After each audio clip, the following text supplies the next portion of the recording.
सतगुरुदेव की जय।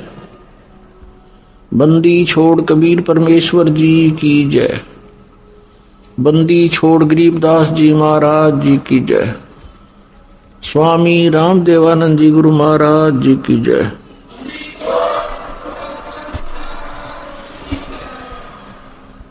सर्व संतों की जय, सर्व भक्तों की जय, धर्मी पुरुषों की जय। श्री काशी धाम की जय, श्री छुडानी धाम की जय, श्री करौथा धाम की जय, श्री बरवाला धाम की जय। सत साहिब।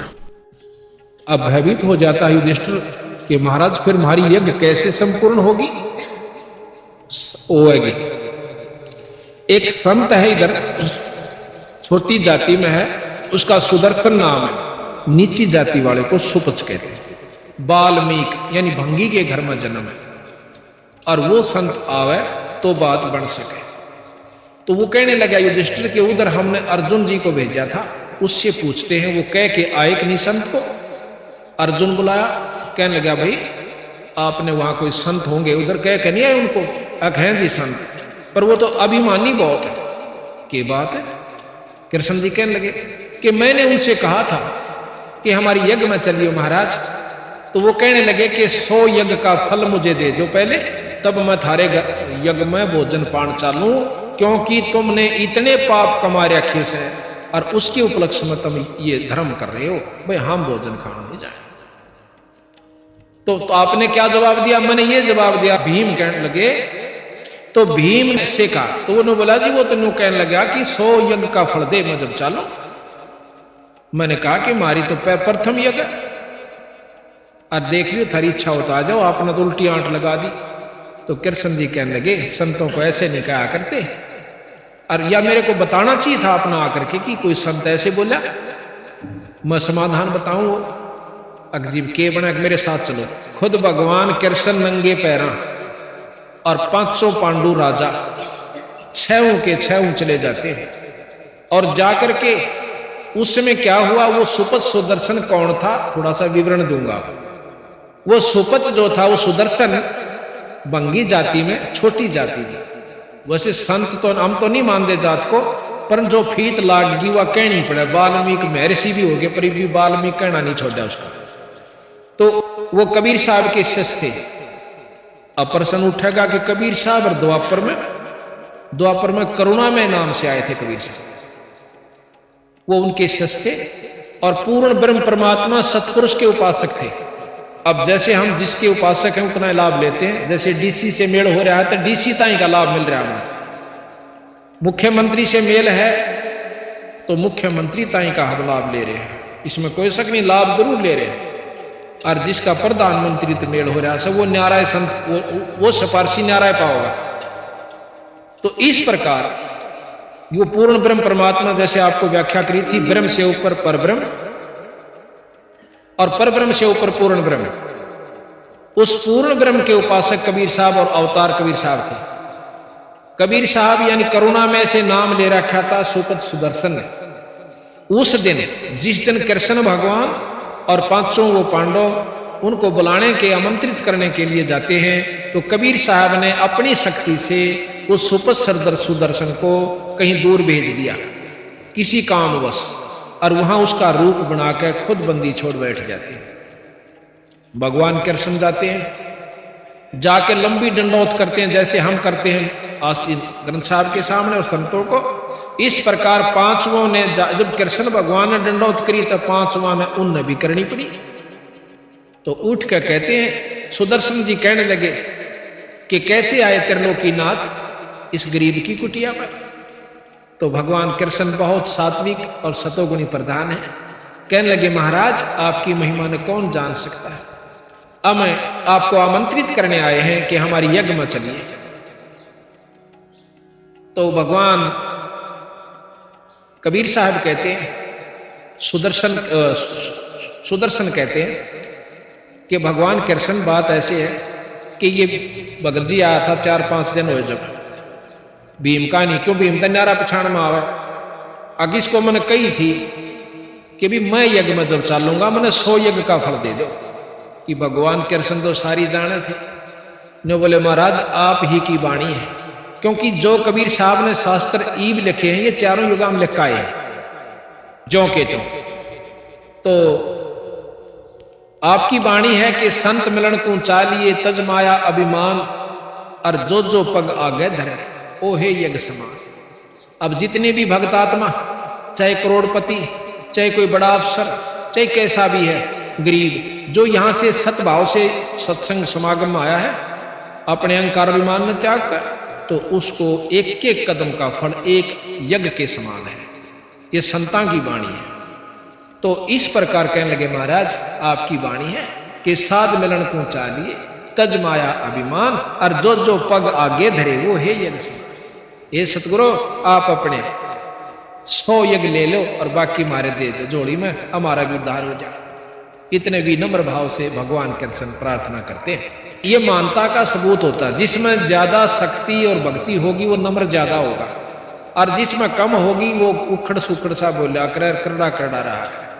भगवान कृष्ण जो से बहुत विनम्र और 3 लोक के सबसे श्रेष्ठ सतोगुणी प्रधान है। जैसे बरगु जी ने छाती में लात मार दी थी इनके, और फिर भी उनकी टांग पकड़ कहने बोले ए महाराज इसे बज्जर के और फूल के सी लात लागे कदे टूट ना गई हो, आपका दर्द तो नहीं हुआ? और मारा के साथ उसकी पकड़ कर टांग मनमाना मरोड़ दे और गेलम गुत्थम गुत्था खुटम खुटा नहीं, उन्होंने ऐसा नहीं किया। तो इतने विनम्र और सतोगुणी भगवान कृष्ण विष्णु जी हैं। तो कहने लगा मैंने इनसे कहा था कि 100 या 100। अच्छा, फिर ने बोला भी बात तेरी ठीक से। प्रसन्न हो गए भगवान कबीर साहब और ने बोला वह चालना चालना, और अपनी सुमरनी माला थी खुट्टी पर टंग रही थी। भीम ताई ने बोले भाई भीम एक सुमरनी ठा लाइए मेरी। अब भीम वो माला तारण जा से भीम पर माला नहीं उतरती उनकी, और पसीना पसीना हो रहा। उस भीम ने नौका हाथी भगा दिए थे और वो आज तक बगटे नहीं आ लिए, और वह उस संत की माला नहीं उतरी। जब कभी और उसके मन में भीम का यूं था कि कृष्ण जी क्या नाराजी करने लाग रहे हैं, रिश्ते और यज्ञ पूर्ण होगी, ये भी बोले रहे भगवान कृष्ण। ये मन में विचार कर रहा क्यों उसकी टूटी सी लंगोटी, टूटे से जूते, लांडी सी लंगोटी, ढाडी बदी हुई, सावला सा रंग जैसे जंगली से होया करें, इस रूप में बंदी छोड़ बैठे। तने बोला रहा भीम मेरे में तक में शक्ति ना पर सुमरनी ना उतरती भी रात्रि जान गया कि तो जाने से शर्मागत ले नाड़ कर ली, और महाराज ने उठ कर अपनी सुमरनी ठा ली, चाल पड़े। अब यज्ञ मंडल में आ जाते हैं। अब इतने बड़े बड़े विद्वान और बड़े बड़े पुरुष स्टेजा बैठे, बड़े बड़े लाल लाल लत्ते पैर कर 5-5 तिलक ला के 6-6, और उस बूढ़े से महात्मा ने देख के भीतरे भीतर तांस से अगले आए से शेर यू बजाओगा इनका संख, पर ऊपर तो प्रकट नहीं कर रहे। तो कृष्ण जी द्रौपदी ते कहने लगे द्रौपदी बाण अच्छा सुथरा भोजन बना दे। इस महापुरुष ने जय रुचि से भोजन खा लिया ना, थारा शंख बाजेगा। अब मन में ये संख्या द्रौपदी का भी आ गई थी कि इसी इसी विद्वानों से ऐसे ऐसे जो शब्द बैठे, अरे तना बाज जाइयो, मन में विक्षेप जरूर आ जाइयो, मन बहुत खतरनाक चीज। फिर भी उसने रोटी जी ला कर बनाया भोजन, 36 प्रकार के व्यंजन तैयार किए और लाकर चांदी की थाली में न्यारी न्यारी कटोरिया में और रख दिए। अब भगवान कबीर साहब ने यानी सुदर्शन जी ने क्या करा, क्योंकि वहां सुदर्शन को के रूप में आए थे, सुदर्शन ही का चलेगा यहां। अब कई प्रमाण हम आपको बताएंगे, जैसे कि संत क्या कर देते हैं अपने भगत को उदाहरण खातिर। तो सुदर्शन जी ने क्या करा, वो सारी जो किसी में खीर था, किसी में हलवा था, किसी में किशमिश और तरह कई प्रकार के पकवान बना रखे थे, 36 प्रकार के, वो सारे ज्यों के त्यों एक थाली में इकट्ठे कर लिए थोड़े थोड़े जितने खाने थे, और उसकी खींचड़ी सी रड़ा ली, जैसे ने सारे गथोड़ में थोड़ दिए यानी रड़ा ली। और द्रौपदी ने देखी बैठी बैठी अकबर ने इतने जी ला कर भोजन बनाया से, और संत खाओगा और सराओगा, उंगली चाटेगा, इसने कदे खाई भी ना होंगे इसे भोजन। और जब उसने नो देखा कि मेरी तो 2 घंटा की आंख खुदाई चूल्हे आ गए दुम्मे में, और इसने जो है ना ये सारा जो है खिचड़ी बना ली, इसमें स्वाद का भी ना बेरा, यू कित के शंख बजावेगा, यू गलीज, यानी मन बहुत को सुता के रखे के विचार कर गई 1 सेकंड में कि इसने जो ना खान का बिना बेरा यू कहाँ के संत शंख बजावेगा, इसने लाए इसे पकड़ के, ये बहुत कुछ होता है। मन के मते ना चालिए, मन है पक्का दूत, और ले डूबे दरिया में फिर जात छूट। एक बार कुकर्म करवा दे, लठ बजवा दे, मुकदमा करवा दे, फिर भारा हो जाने का हमारा समझौता करवा दे। तो पहले कबीर साहब ने कहा पहला समझौता कर लो ने, 2 गाल दे दे, अपना कान बोच ले, 2 मार ले, जब भी सबर कर ले तो भी बढ़िया रहोगे उन मुकदमाते। और आज तक किसी की इज्जत ना रही सही ने, जो राज्य हो लिए वो भी आखिर में लठ बजा बजा कर मर कर कुत्ते की जुनी में जागी। तो भाई द्रौपदी के मन में बहुत विक्षेप आ गया। तो क्या किया उस संत ने, सुदर्शन दिया ने 5 बार वो भोजन खाया, 5 ग्रास में वो खा गए सारे के, और 5 बार शंख ने आवाज करी। अब युधिष्ठिर बहुत प्रसन्न हुआ कि महाराज जी मौज होगी, शंख बाज गया। कृष्ण जी ने बोले ना इब्बा नहीं बजा भाई, ये तो अखंड बजाएगा, स्वर्ग पे इसकी धुन जागी, इतनी प्रेम से बजेगा यो। और जब यज्ञ संपूर्ण हो, अब युधिष्ठिर का फेर मुंह उतर गया, अकीब किसने ढूंढ कर लाएंगे। भगवान कृष्ण कहने लगे कि ना और कुछ नहीं ढूंढना, इस संत के बराबर 3 लोक में कोई शक्ति नहीं। को वर्णन कर रखा गरीबदास जी ने कि इस वाल्मीकि के वो वाल्मीकि ने जिसने गीता लिखी थी ना, ये रामायण लिखी थी, वो वाल्मीकि जो भंगी के घर में जन्म होने के नाते से उसको वाल्मीकि कहा। सुदर्शन भी कहा, सुपच भी कहा, सुदर्शन नाम था वैसे सुपच भी कहा। नो बोले इस वाल्मीकि के बालसम, इस सुदर्शन के बालसम ना ही 3 लोक, ये इतनी शक्ति का संत पर ना जच्चा। तन्नो बोला द्रौपदी तेरे मन में कोई कमजोरी आई से, और नौकरी इसके 5 धो के पी ले, जब थारी यज्ञ संपूर्ण होगी, और ना फिर मन में मत ना कहिए। अब कहते हैं गरीबदास जी महाराज कबीर साहब के द्रौपदी ने उस बूढ़े से संत की 5 धोए चरणामृत लिया, और फिर देखे जब आधा द्रौपदी ने पी लिया ना, जब कृष्ण भगवान ने बोले द्रौपदी देखे मेरे मन ने दे दे थोड़ा सा, आधा उस चरणामृत को भगवान कृष्ण ने पिया, उस सुदर्शन के चरणामृत। यहां गरीबदास जी महाराज कहते हैं चूड़े का चरणामृत लिया वो कृष्ण चंद्र करता रहा कि उस अनंत कोटि ब्रह्मांड के परमात्मा सतपुरुष के नुमाइंदे कबीर साहब के शिष्य उस चूड़े का, जिसने हम वाल्मीकि और भंगी और नीच जाति का कहते हैं, संता का नीच नहीं जात नहीं है। गरीबदास जी महाराज कहते हैं ऊंच नीच इस विध है लोई, और कर्म कुकर्म कहां में दोई। बूढ़े काम करनिया, नीच काम करनिया चाहे ब्राह्मण जाति का वो नीच है, और अच्छे काम करनिया चाहे समाज उसके क्या है कि फीक ला रहा है वो ऊंच है। ये बसंता के लक्ष्य बताने की विधि है। तो उस समय वो शंख जो ही चरणामृत लिया तो वो शंख अखंड बाजता है बहुत देर तक, और स्वर्ग तक उसकी झनकार सारी पृथ्वी पर गूंज जाती है जब वो यज्ञ संपूर्ण होता है।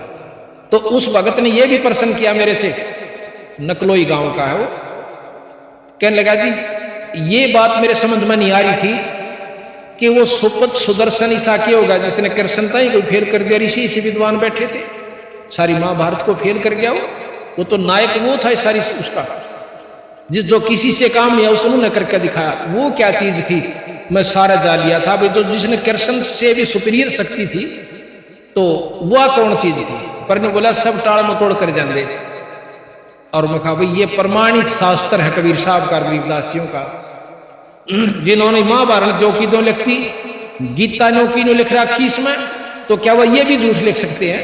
क्या जरूरत है उन्हें इस झूठ को झूठ लिखने की, सच को झूठ लिखने की या झूठे लिखने की? फिर तो सारे शास्त्र गलत से भी, फिर तो सारी झूठ से शास्त्र में भी। अगर आप इस शास्त्र को गलत कोई मानना कि ये गलत से, तो फिर ये सारे गलत से। और नहीं, हम सारा को सत्य मानते हैं, ये भी सत्य है और ये भी सत्य है। अब जो किसी में ज्ञान है कि दिल्ली तक ये स्टेशन आवे और आप भी जा रहे मैं भी जा रहे हैं यहां से दिल्ली, दोनों आगे सही मिले हैं और हम आगे कलकत्ते ताई नहीं गए, और वही आदमी फिर बतावा कलकत्ते ताई ये स्टेशन हो रहा है, क्या वो झूठ बोलेगा? नो कह मैं जा कर रहा हूं और ये स्टेशन लगा, जब यहां तक कि हमारे सारे मिल गए तो अगले भी सत्य है, पर हम ना गए हैं, नहीं मानते, वो हमारी कमजोरी से। जब 4 वेद 6 शास्त्र 18 पुराण 11 उपनिषद महाभारत गीता रामायण वो ज्यों की तो इसमें लिखी गई, और उसके बाद बताया कि भी एक परमात्मा और से, जिसने तुम भूल रहे 3 परमात्मा 3 लोक के मालिक, इससे ऊपर ब्रह्म जिसको निरंजन वेद ब्रह्म कहते हैं। ब्रह्म से ऊपर पर ब्रह्म है। आप पार ब्रह्म की बहुत स्तुति सुनी होगी। जब दादा और परदादा दो नाम से, तो व्यक्ति भी दो से, और परदादा उस बाप ते थोड़ा दादे ते भी बड्डा से, यानी उसका बाप से। इसी प्रकार हम ब्रह्म को अन्यों को पार ब्रह्म से, ये अनजान आदमी ने बंडा सके कि ब्रह्म और पार ब्रह्म एक चीज से। मंत्री प्रधानमंत्री में अगर अंतर कोई नहीं जानता, वो तो नहीं मान लेगा कि एक चीज, पर हम नहीं मान सकते जिनको ज्ञान है। तो ये बंदी छोड़ने ये कहने की कोशिश की है कि ब्रह्म तक का ज्ञान ये तीन लोग के शास्त्र सारे देते हैं। उसमें मुसलमानों के भी आ लिए और अपने हिंदुओं के भी आ लिए, क्रिश्चियनियों के भी आ लिए। जिस क्रिश्चियंस की भी जो स्टोरी है वो यहीं तक का ज्ञान है। अब इस तीन लोग के, और फिर लोग तो और भी गणे मानना, हम खुद मानते हैं कि लोग तो बहुत गणे हैं, शास्त्र बताते इस प्रमाण को दे रहे। और फिर हम लोग हैं कि किसी से हमने बात की, नो बोला शंकर भगवान या विष्णु भगवान का जो उपासक होता है वो नो कहे यू ए ब्रह्म से और यू ए पार ब्रह्म से। अब भाई डीसी ने को मुख्यमंत्री, या तक डीसीएस है, मुख्यमंत्री नहीं हो सकता। जब तीन लोग के कहा, या तो फिर शुरुआती से ना सारे शास्त्र ने कंधे पांदे अनंत लोक ब्रह्मांड के परमात्मा है। जब शास्त्र तीन लोग के कह, हम लोग का ना यू अनंत लोक के ब्रह्म, तो या देखो जितनी इनमें शक्ति है वो गरीबदास जी ने इन शास्त्रों तक ज्यादा वर्णन कर रखा है राम और कृष्ण की, कि जितनी इनमें शक्ति है तीन लोग के भगवान में, वो तो वर्णन भी नहीं कर पा रहे ये शास्त्र, और इन्होंने कर रखी है। लेकिन इनसे ऊपर एक और शक्ति है ब्रह्म, और ब्रह्म से ऊपर पर ब्रह्म। ये ब्रह्म के अवतार है तीनों, ब्रह्मा विष्णु में से, यानी बहुत ब्रह्म से उत्पन्न हुए। ब्रह्म ज्योत निरंजन है, ज्योत निरंजन काल है, संतों ने बताया। ज्योत निरंजन जो हम जाप करते हैं ये काल तक का जाप है, वेद उसको ओम जाप कहते हैं, और संत जो है उसको ज्योत निरंजन, अलख निरंजन। नाथ परंपरा के संत हमने देखे जाके मोगरा खड़का कर अलख निरंजन, तो वही अलख निरंजन, वही ज्योत निरंजन, वही ब्रह्म, वही ओम ओंकार, वही तक का ज्ञान। इससे ऊपर ब्रह्म, ब्रह्म से पार ब्रह्म, पार ब्रह्म से ऊपर पूर्ण ब्रह्म। पूर्ण ब्रह्म के अवतार कबीर साहब आए। अब ये शास्त्र ज्ञान दें, वो भी ज्ञान हमें शास्त्रों से हुआ, घर का तो नहीं किसी का। ये शास्त्र आपके पास रखे, और ये भी शास्त्र है जो लिपिबद्ध किया गया। ये तो 600 वर्ष पहले का शास्त्र है, ये लाखों वर्ष पहले के भी हम सत्य मानते हैं, रह भी सत्य।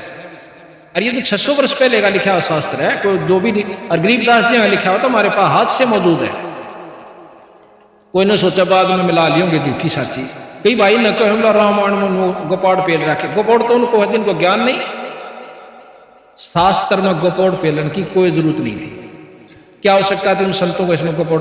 उस समय की जो परिस्थितियां थी आज हम मान ही नहीं सकते। आज से 100 साल के बाद कोई न्यों नहीं मान सकता कि 5 मन वजन नठानिया को आदमी हुआ होगा। और आज से 30 साल, 40 साल, 50 वर्ष पहले आम व्यक्ति 5 मन वजन न ठाकर छात पचट जाया करते थे। और आने वाले 100 साल में कोई इस बात में स्वीकार नहीं कर सकता कि कोई 5 मन वजन ठानिया, क्यों ऑर्डर रह जाएंगे प्यों दिशी। गरीबदास जी ने लिख रखा है इसमें कि जब कलयुग का अंत होगा 15 वर्ष 20 वर्ष की उम्र रह जाएगी मनुष्य की, और 5 उसमें से खंड होगा। जिस प्रकार आज हमारी 100 साल की उम्र मान कर चल रही है, 100 पूरा कोई नहीं करता, कोई 75 में, कोई 70 में, कोई 60 में, कोई 65 में, कोई 80 में चालते बड़े हैं। तो अंत जब होगा जब 20 साल की उम्र रहेगी और 5 उसमें से खंड होगा, 15 साल मर पड़ कर पूरे होया करेंगे। इतने कसूते यहां पर दुख होया करेंगे, दुख तो ही होना हो चुके शुरू, और आने वाले समय में तो इतना दुख इस जीव को हो जाएगा, यहाँ कैर हो जाएगा हर जीव के ऊपर, चाहे मनुष्य है चाहे दूसरे। तो 15 साल की उम्र होगी, 20 साल की जिसमें 5 खंडा, और 5 साल की लड़की के बालक होने शुरू हो जाएंगे। ये समय आओगा और बेल खोल कर ये जीव रहा करेंगे मनुष्य जाति के, कोई मकान नहीं रहेगा, क्योंकि उस समय वर्षा अभाव हो जाएगा और इतने जंखाड़ चला करेंगे कि भूचाल आया करेंगे, मकान बिल्डिंग रह नहीं सकती, और उसमें बिल खोद कर ये प्राणी रहा करेंगे। ये कलयुग के अंत की बात बंदी छोड़ गरीबदास जी ने बताई। तो प्रकरण ये चल रहा था कि हम इस चीज को स्वीकार नहीं कर पाते। तो फिर क्या हुआ, यज्ञ पूर्ण हुई, युधिष्ठिर को सपने आने बंद हुए। यज्ञ धर्म करने से कर्म, शुभ कर्म बढ़ जाते हैं, माड़े कर्म खत्म नहीं होंगे।